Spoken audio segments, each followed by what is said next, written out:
Numa declaração, o ministro Fernando Haddad falou das intenções do governo de cobrar impostos sobre cachorros de estimação e também de grávidas, já que vão gerar um novo ser humano no mundo. Esse ano teremos imposto do cachorrinho de estimação. O problema é que, claro, nada disso é verdade. As falas de Haddad foram geradas por inteligência artificial, a chamada deepfake. A inteligência artificial consegue reproduzir a voz do interlocutor com muita fidelidade.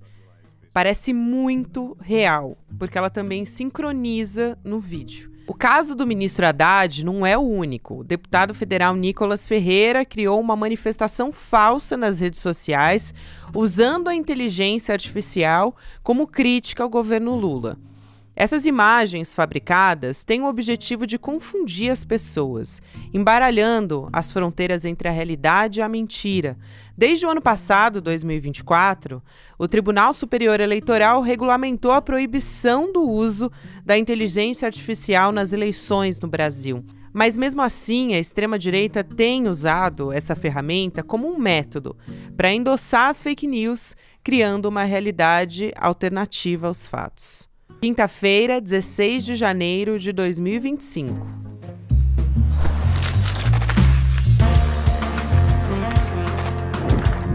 Sou Gabriela Varela, esse é o podcast Detalhes, e aqui mais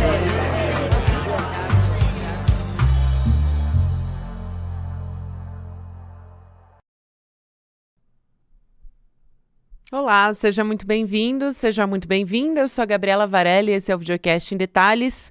E aqui, sempre com um convidado ou uma convidada, a gente analisa uma temática e traz discussões pertinentes sobre as notícias do nosso dia a dia. Hoje eu vou conversar com a Fernanda Rodrigues, que é coordenadora de pesquisas do IRIS, do Instituto de Referência em Internet e Sociedade. Fernanda, obrigada por aceitar nosso convite, seja muito bem-vinda, é um prazer falar contigo. Imagina, eu que agradeço, um prazer estar aqui com você.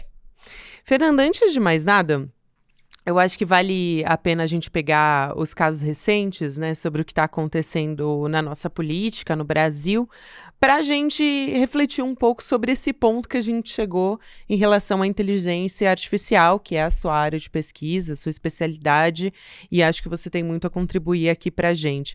Porque eu tenho impressão, eu ouço muitos especialistas falando sobre isso, né? De que, olha, a inteligência artificial não é uma coisa nova, ela já está aí há 70 anos. Mas a gente, nos últimos anos, teve uma avalanche, assim, a gente recebeu uma enxurrada de inteligência artificial, não deu tempo de se acostumar com essas ferramentas, elas não foram introduzidas aos poucos nas nossas vidas, pelo menos a gente, né? Eu tô falando a gente como eu, que não estudo no meu dia a dia como você. E as pessoas comuns, assim como eu, não têm ferramentas para conseguir checar, por exemplo, se uma deepfake é verdadeira, se não for por meio de agências de checagem, do jornalismo, enfim, o jornalismo eu acho que tem um papel importante nisso também. Mas eu estou trazendo esse questionamento porque a gente teve esses vídeos manipulados recentemente, falsos, que foram muito divulgados, do ministro Fernando Haddad e também do deputado da extrema-direita, Nicolas Ferreira, que tinha basicamente como interesse mentir, divulgar mentiras sobre quais seriam os monitoramentos que já existiam da Receita Federal e uma suposta taxação do Pix, que logo se descobriu, né, que era mentira, e o governo e a imprensa têm feito um trabalho, pelo menos a imprensa séria, tem feito um trabalho para tentar desmentir tudo isso, né? Mas como é que a gente lida com essa realidade que está sendo imposta? E eu acho que nessas últimas semanas, nos últimos dias, isso tem sido muito claro de como essas tecnologias estão afetando a gente. Perfeito, Gabriela. É um questionamento super relevante, assim, né? Como você bem já trouxe, a IA, ela faz parte, na verdade, da realidade, principalmente de pesquisadores, assim, da área de computação, ainda mais, há muitos anos. Então, a gente está falando da década de 60, né? Se a gente for remontar aí aos primórdios da IA, não o que a gente tem hoje, né? Mas como um fundamento, né? De onde veio essa tecnologia que a gente trabalha atualmente. Nos últimos anos, sim, a gente teve esse super avanço. E até hoje em dia parece até um tanto vergonhoso dizer que ou não se usa ou não se trabalha com inteligência artificial, e até mesmo empresas, né, acabam se sentindo obrigadas ali a estar incluindo uma ferramenta de inteligência artificial nos seus produtos ou nos seus serviços para não parecer obsoleta, perdão. E aí, o problema é justamente isso. Enquanto a gente teve uma comercialização, né, chegando no usuário final cada vez maior esse tipo de tecnologia, isso não acompanhou outras estratégias para as pessoas compreenderem não só o que é uma inteligência artificial, as diferentes formas, né, dessa inteligência artificial, mas principalmente os seus possíveis impactos negativos, como é o caso das deepfakes. Eu acho que hoje em dia a gente tem muito acesso a como a inteligência artificial pode melhorar a produtividade, a eficiência, os resultados em diferentes áreas, mas eu sinto que ainda falta a gente ser um pouco melhor informado sobre quais são as suas potencialidades negativas, né? E aí, isso, para lidar com essa realidade, eu acho que a gente pode adotar diferentes medidas, né? Acho que é bem importante a gente pensar que não existe uma solução única para a gente lidar com um problema, como é o caso das deepfakes. E aí, só para a gente entender melhor, né? Então, no caso, essas tecnologias, né, esses conteúdos gerados por tecnologias de IA são conteúdos sintéticos, e aí pode ser tanto de imagem, vídeo, áudio, que a gente até vê ele surgindo mais num contexto humorístico alguns anos atrás, então para fazer uma brincadeira, para fazer uma piada, mas nos últimos anos realmente a gente tem visto a sua utilização para fins indevidos, inclusive levando o TSE a ter uma resolução específica para evitar o uso, né, e os impactos negativos desse tipo de conteúdo sintético nas eleições de 2022. Mas, para além disso, sabendo que as deepfakes também podem impactar a democracia ao longo de todos os anos, e não só nas eleições, eu acho que é importante a gente, né, ter em mente algumas estratégias, como, por exemplo, mais iniciativas de letramento digital e educação midiática, para as pessoas não somente aprenderem a mexer na inteligência artificial, como também para identificar conteúdo falso, como você bem disse, uma própria conscientização da população para não divulgar conteúdo que ela não tenha certeza se é verdade. Então, primeiro recorrer a essas agências de checagem ou aos jornais, né, de confiança para ver se aquela situação, aquele fato é verdadeiro ou não. E ainda pensar até mesmo numa regulação, né? Uma regulação para sistemas de inteligência artificial que seja capaz de, desde o início, lá com o desenvolvedor, prever alguma necessidade de marcas d'água para esse tipo de conteúdo e também para vedar, né, eventualmente, essa utilização para fins ilícitos. Acho que a gente tem uma crença, né, eventualmente, de que a regulação ela pode parar a inovação, mas, pelo contrário, ela pode promover uma inovação responsável e até sustentável. Em tempos, né? A gente está aqui falando em tempos que as pessoas estão utilizando cada vez mais essas plataformas. Também é muito público que as Big Techs têm investido cada vez mais em inteligência artificial. Então, a gente tem o exemplo da Meta, muito recente, incluindo o próprio WhatsApp. Do nada, a gente abriu o WhatsApp e a gente tinha uma ferramenta de inteligência artificial por lá. Então, tá no nosso dia a dia. Mas também, nessa semana, a gente teve um posicionamento público do dono da Meta, o Mark Zuckerberg, deixando muito claro o seu posicionamento alinhado com o governo Donald Trump, que vai assumir nos Estados Unidos, e que é um político, talvez o grande líder mundial da extrema-direita.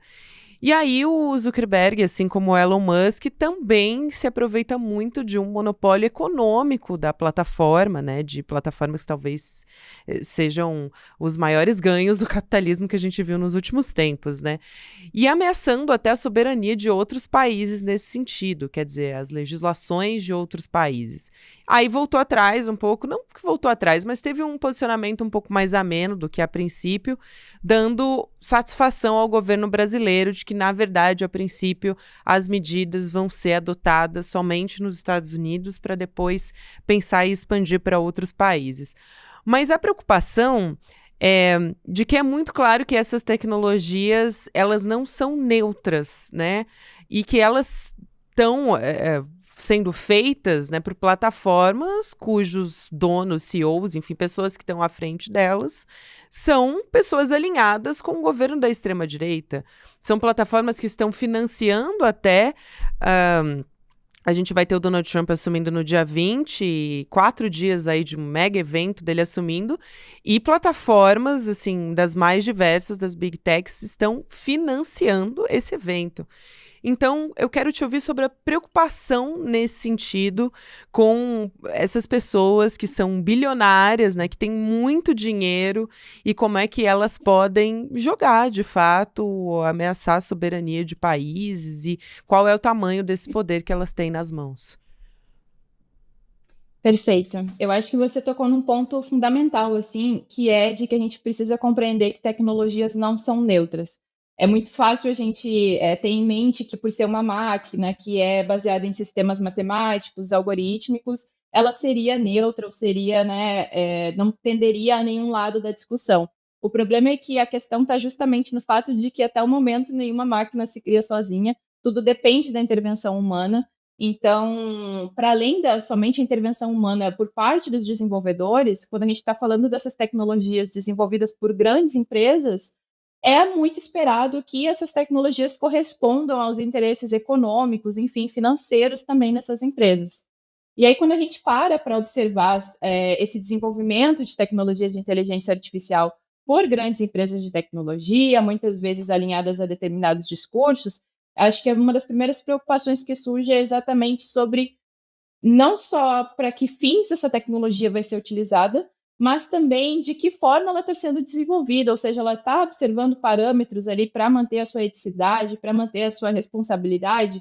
E aí, quando a gente fala sobre desenvolvimento, por exemplo, de IA por plataformas de rede social, né, por empresas de plataformas de rede social, como a gente vê no Twitter, atualmente X, como a gente vê no Instagram, a gente lembra também do caso recente que envolveu até mesmo a NPD, porque a Meta tinha emitido o aviso de que passaria a utilizar todo o conteúdo disponível ali no Instagram para fins de treinamento daquela tecnologia.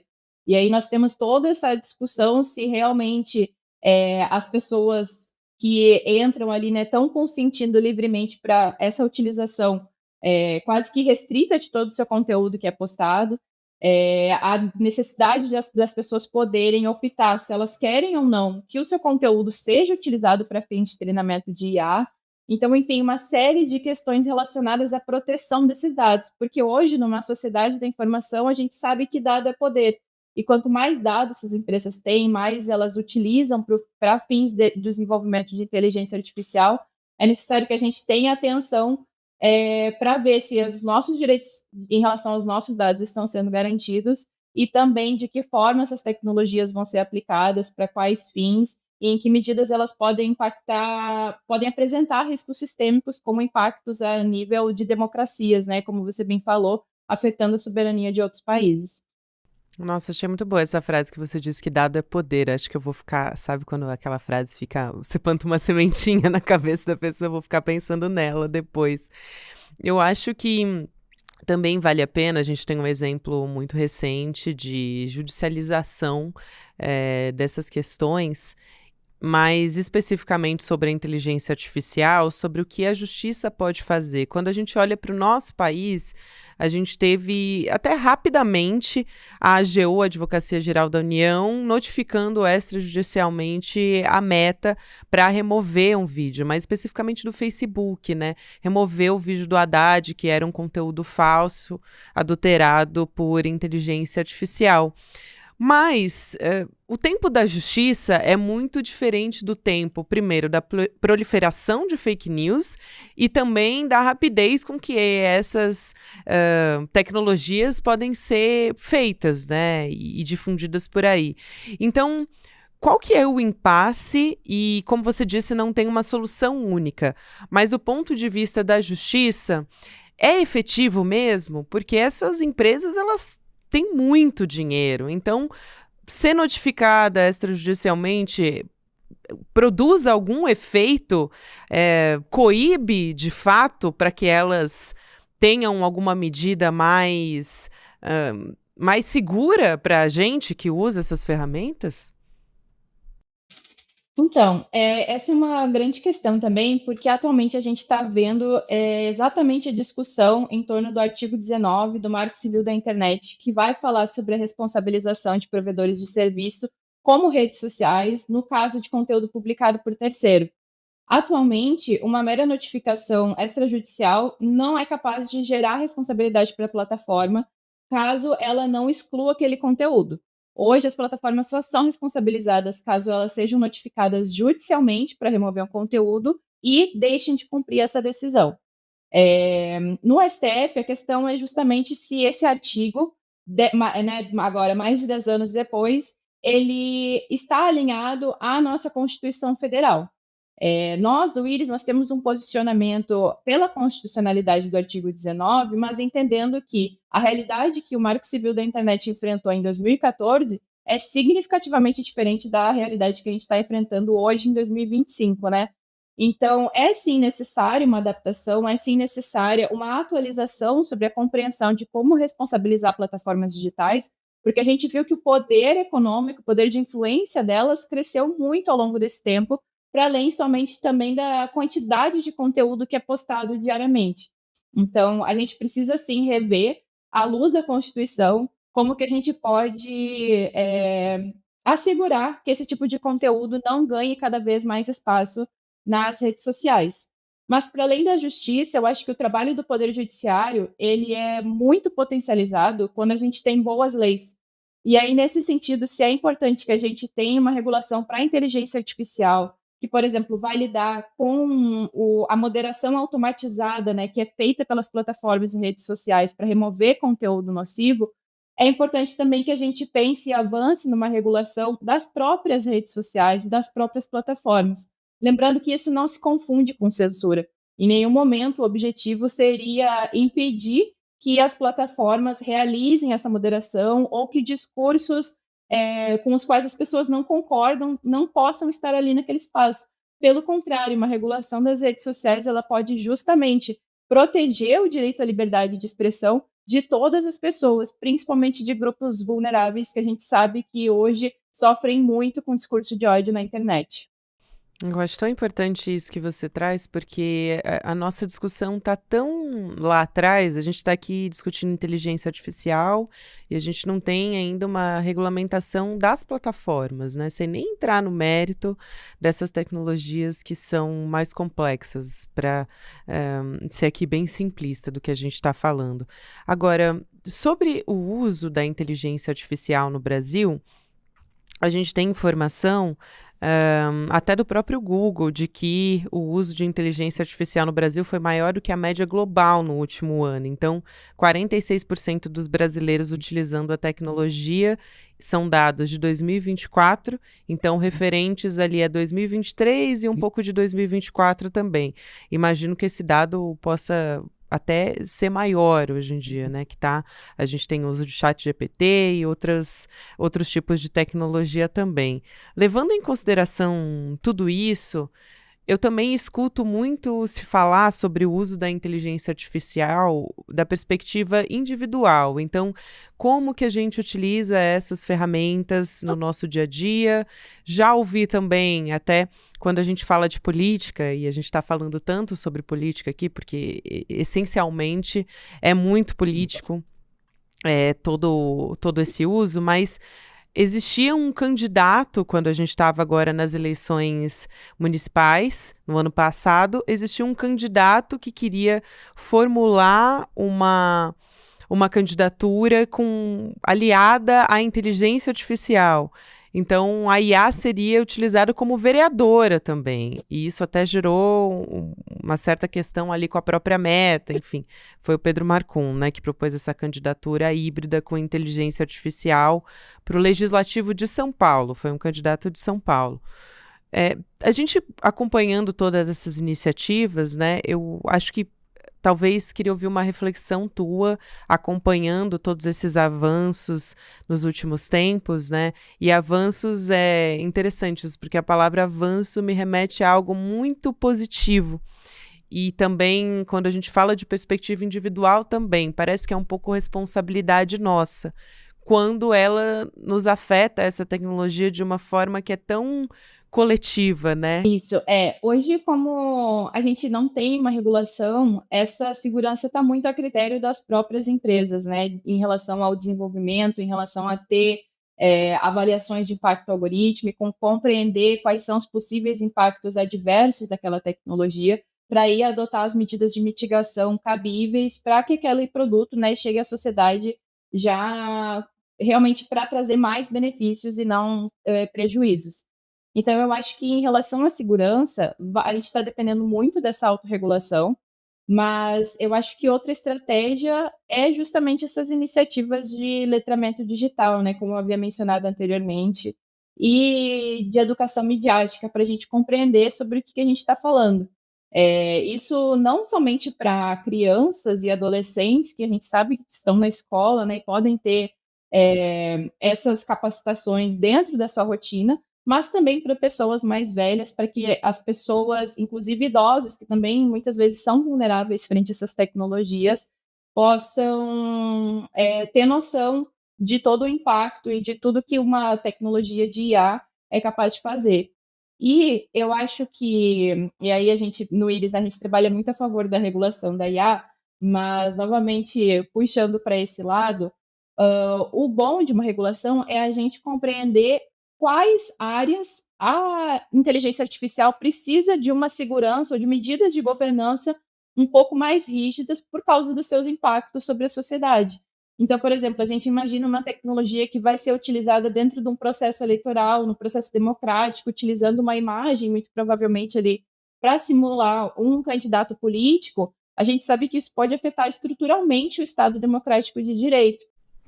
Fernanda, outra questão, acho que a gente chegando aqui ao final, que eu acho importante, na verdade vou dividir em duas perguntas aqui, tá? Porque a gente teve recentemente o governo dos Estados Unidos, o governo Biden, ainda adotando regras para, segundo o Biden, né, o governo Biden, restringir a disseminação global da inteligência artificial, evitar que Rússia e China desenvolvam certas tecnologias. Então quero te ouvir sobre isso, se você puder explicar um pouquinho, porque achei muito curioso à medida que o governo que vai assumir do Donald Trump está tão alinhado com o Elon Musk e com o próprio Zuckerberg também.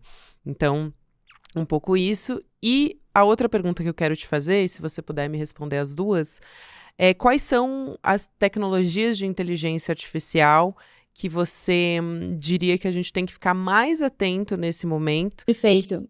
Eu acho que assim, né, em relação à primeira pergunta, são duas perguntas assim de 1 milhão, né? Vou tentar responder da melhor forma possível. Mas em relação à primeira, esse movimento do governo Biden me remete justamente a uma carta, né, que Elon Musk e outras figuras públicas e pesquisadores assinaram alguns anos atrás, sobre a gente tentar frear ou parar, de certa forma, o desenvolvimento de tecnologias de inteligência artificial. E aí, normalmente esses discursos carregam, de certa forma, um terrorismo em torno do fato de que a gente não sabe aonde a IA vai chegar, e talvez isso seja um fato, mas acabam jogando muito mais uma preocupação sobre um futuro até distópico e que a gente não sabe se efetivamente vai se concretizar, quase como servindo para que a gente não tenha tanta atenção sobre as tecnologias de IA que já existem e trazem aí grandes problemas já para a sociedade. Então, eu vejo sempre com um pé atrás esse tipo de iniciativa, porque a gente precisa compreender essas iniciativas sempre, né, a partir desse viés político. Então, qual é o interesse político final, qual é o interesse financeiro, ainda mais considerando uma tecnologia que tem movimentado muito dinheiro internacionalmente, muitos investimentos. Então, eu acho que a gente precisa ter atenção para isso, para que esse discurso sobre o que a IA pode vir a se tornar não acabe nos cegando, na verdade, para o que ela já tem, né, o que ela já apresenta atualmente e o que a gente pode fazer para remediar os efeitos atuais. E aí eu caso um pouco com a segunda pergunta já, para comentar sobre essas tecnologias que eu acho que a gente deve ter atenção. E aí eu vou menos nessas que estão para surgir, porque talvez esse exercício preditivo seja muito difícil, principalmente para mim. Eu sou uma pesquisadora da área das ciências sociais e humanas, então talvez uma pessoa da computação consiga fazer essa previsão melhor, mas da perspectiva crítica, né, e de pesquisa que eu tenho atualmente, e que eu compartilho com o Iris também, é da gente se preocupar com tecnologias de vigilância que se apoiam, né, por meio da inteligência artificial, que já estão sendo utilizadas atualmente e que têm gerado uma série de problemas para grupos específicos da sociedade, em especial a população negra. Então, a gente tem, por exemplo, o caso do reconhecimento facial aqui no Brasil, tem sido muito utilizado para fins de segurança pública, mas é uma tecnologia internacionalmente reconhecida por diferentes estudos, por apresentar falhas maiores sobre o rosto de pessoas negras. E aí, quando a gente traz isso para a realidade brasileira, onde a gente tem um histórico de marginalização, criminalização, encarceramento em massa da população negra, a gente já vê, na verdade, os efeitos nocivos que esse tipo de tecnologia tem gerado. Então, a gente teve 2 casos muito noticiados no ano passado, de pessoas que foram presas em eventos grandes públicos, detidas nesses eventos públicos, mas de forma equivocada, porque teriam sido reconhecidas, né, apontadas como criminosas por um sistema de reconhecimento facial. E aí, se é difícil a gente desmentir uma fake news na internet, imagina na vida real, onde uma pessoa está sendo levada pela polícia no meio de uma multidão. Quem está assistindo essa cena muito provavelmente vai entender que essa pessoa realmente fez alguma coisa. E aí o constrangimento todo já foi gerado, aquela pessoa já ficou com medo de, quem sabe, ser levada para a cadeia e não conseguir sair de lá através de um processo tão cedo. Sem dúvida, Fernanda. Obrigado demais por compartilhar todo esse conhecimento com a gente. Foi um prazer te receber. Seja sempre muito bem-vinda, sempre. Imagina, eu que agradeço. Obrigada pela oportunidade. Obrigada. Até. Nesse finalzinho de programa, eu queria lembrar vocês que a gente tem, na verdade lembrar não, porque essa é novidade, eu ainda não tinha falado sobre isso, porque a gente tem a loja oficial do Sou ICL e a gente está com promoção. Então a gente tem produtos exclusivos com descontos de até 20%, que você pode acessar com desconto se você faz parte da nossa comunidade também, vale super a pena. Mas também, quem é membro do ICL tem um desconto extra, então vale a pena ressaltar isso, de 15%. E para você que não é membro também, o desconto é para todo mundo agora, então vale super a pena. O assinante do ICL aproveita a promoção com até 35% de desconto, lembrando, e todo mundo produtos exclusivos com descontos de até 20%. Aí eu tenho alguns aqui que a produção separou para mim, para poder mostrar para você que está me acompanhando em vídeo. Tem camiseta, tem um monte de coisa. Eu vou mostrar aqui essa camiseta com a frase do pastor Ed Renekiewicz. Essa daqui, que é vermelha, então eu achei linda e vou compartilhar aqui com vocês. Olha só, a verdadeira justiça se faz com amor. Eu amei essa, mas a gente tem várias outras aqui. Eu tô com outras camisetas também, com boné. Então, aproveita souicl.com.br para conferir quais são esses descontos todos. Tem uma que eu gosto muito, que é o bordão de Chico Pinheiro, a camiseta, graças a Deus, hoje é sexta-feira, tem várias lá. Então, vale a pena dar uma olhada, presentear quem você gosta, ou presentear você mesmo, né, gente, que é bom. Se mime. Obrigada a você que me acompanhou até aqui. Agora você fica com o Mercado Investimentos na sequência. Tem o Rolê ICL, lembrando, em detalhes, de segunda a sexta-feira você pode conferir nas plataformas de áudio todos os dias. Até amanhã.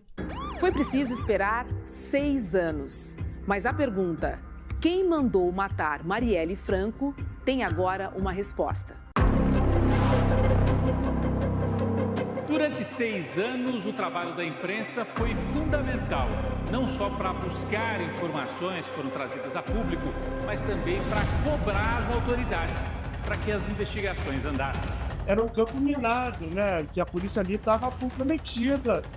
Por que ele vira a chave e faz a delação? Você não precisa ser nenhum detetive para perceber que era uma investigação completamente cheia de buracos, lacunas, ações estranhas dos policiais. Existe um papel fundamental da imprensa para mostrar que essa investigação, que esse inquérito estava contaminado. Acho que não havia essa expectativa dos mandantes de que a Marielle, por exemplo, se tornasse um símbolo internacional da luta pelos direitos humanos. The world wants to know who ordered the murder of Marilyn Franco. Veja a importância da resiliência dos colegas que nunca abandonaram esse caso. A Polícia Federal diz ter concluído as investigações de um crime que há 6 anos aguarda a resposta. Quem ordenou a morte da vereadora Marielle Franco e do motorista Anderson Gomes e por quê?